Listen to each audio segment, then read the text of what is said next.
اسلام آخرت تک رہنمائی اور ہدایت کے لیے ہے.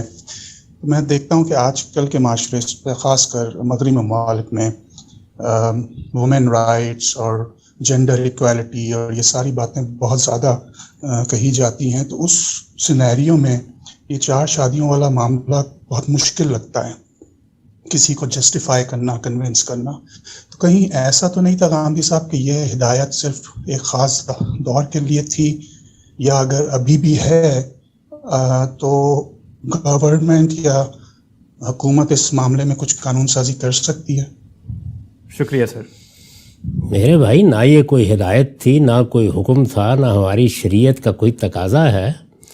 ہمارے دین میں تو یہ بتایا گیا ہے کہ اللہ تعالیٰ نے جب ایک خاندان کی ابتدا کی تو ایک میاں بیوی سے کی. یعنی سیدنا آدم کے لیے کوئی 10 حوا نہیں بنائی، ایک ہی حوا بنائی. اور یہ تعلیم دی اس سے کہ ایک اچھا خاندان جس میں باہمی اعتماد ہو، جس میں بچوں کو محکم اور مستحکم ماحول میسر ہو، وہ ایک ہی میاں بیوی کے تعلق سے قائم ہوتا ہے.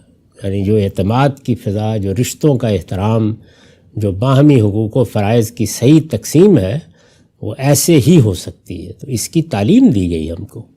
لیکن اللہ تعالیٰ نے انسان کے حالات کی رعایت کرتے ہوئے یہ پابندی نہیں لگا دی. 2 باتوں کو الگ الگ سمجھنا چاہیے. یہ پابندی نہیں لگا دی کہ ایک سے زیادہ شادی مرد نہیں کر سکتے.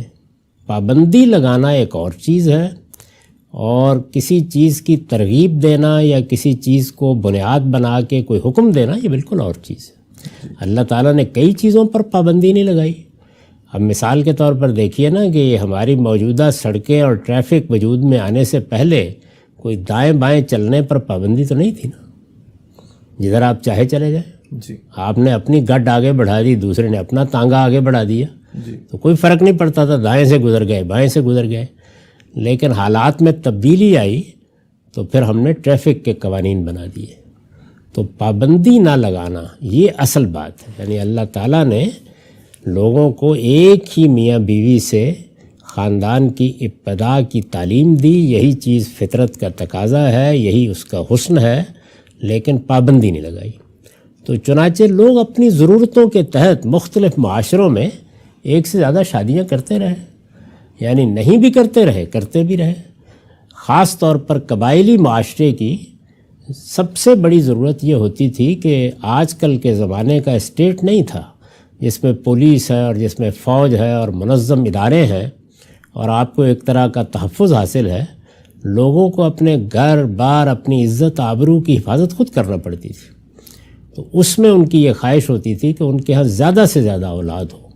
یعنی کسی آدمی کی صرف ثروت یہ نہیں تھی کہ اس پر مال کتنا ہے. جی. اس کی قوت کا اس پر بھی انحصار تھا کہ اس کے دائیں بائیں کھڑے ہونے کے لیے اس کے بھائی کتنے ہیں، اس کے بیٹے کتنے ہیں. اس کے بغیر لوگ اپنی عزت آبرو تک کی حفاظت نہیں کر سکتے تھے. تو اس میں لوگ زیادہ شادیاں کرتے تھے. اور قبائلی معاشروں میں عام طور پر شادیاں 3 4 5 5 10 ہو جاتی تھیں لوگوں کی. اور مقصد یہی ہوتا تھا کہ زیادہ تعداد میں بچے ہوں، ہمارے دائیں بائیں کھڑے ہوں.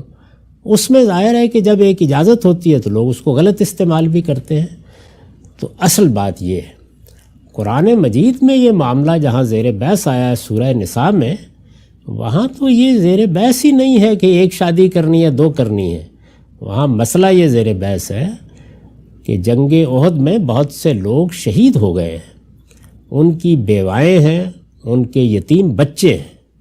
تو قرآن مجید نے وہاں لوگوں سے کہا کہ اپنی ضرورتوں کے لیے تو شادیاں کرتے ہی ہو، اگر تم ان یتیم بچوں کے ساتھ، ان یتیم بچیوں کے ساتھ انصاف نہیں کر سکتے، یعنی ان کے معاملات دیکھنے ہیں نا، ان کی ضرورتیں پوری کرنی ہیں، تو ان کے ساتھ جو عورتیں ہیں، یعنی ان کی مائیں ہیں، ان کی بہنیں ہیں، ان میں سے شادی کر لو.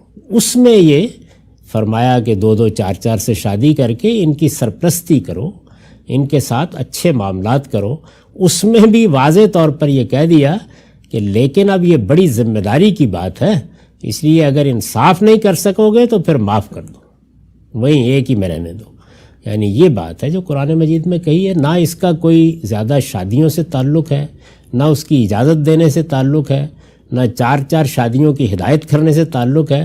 ایک رواج تھا، اس سے فائدہ اٹھانے کی ترغیب دی یتیموں کی مصلحت کی پیش نظر. ٹھیک ہے سر. تو یہ حقیقت ہے اس. تو یہ بھی جو 4 شادیوں کا کہا جاتا ہے کہ اسلام میں 4 شادیاں جائز ہیں، تو یہ 4 بھی کوئی نمبر نہیں ہے، یہ 2 4 جس طریقے سے یعنی قرآن مجید میں جب یہ بات کہی گئی تو رسول اللہ نے لوگوں سے یہی کہا کہ بھائی اللہ تعالیٰ نے جب 2 3 4 ہی کہا ہے تو اب اس سے زیادہ نہ کر بیٹھنا. اچھا، یہ بات. شکریہ سر. آگے بڑھتے ہیں. اگلا